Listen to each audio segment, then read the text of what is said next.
Hello and welcome to another Android tutorial. This is tutorial number 5. This tutorial continues from Android tutorial 3.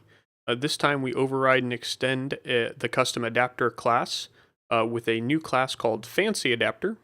A custom adapter is what allows us to later manipulate the contents of lists, such as retrieving them for later use. We will do that in a later tutorial. This tutorial also properly implements list view recycling, a very important technique for speeding up scrolling in your user interface. Here is the main activity. Looks very similar to the previous one. We've moved our array list and our fancy adapter up here in our methods declarations. And here we have our onCreate.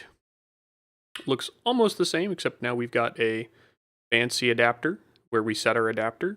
And then here is the new part, which is our fancy adapter, which extends our array adapter string. We use it to create custom views as well as execute other more complicated functions.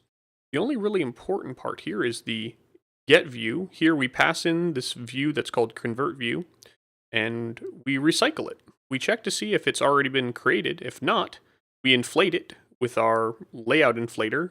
Otherwise, we use it and pass it back. And here is our custom list item. And here's our main activity, XML. And I will run this for you.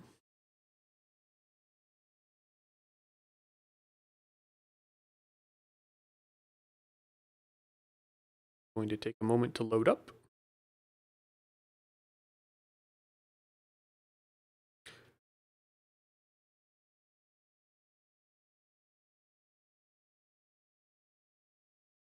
New to-do item. Test.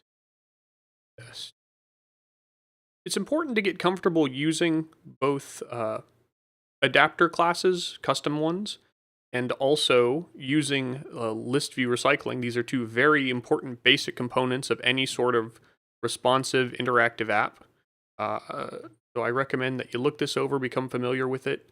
This is going to be a stepping stone for all the next later tutorials that we do, but I'm putting this up as its own component so you can understand it by itself before we build on to greater, more complicated apps.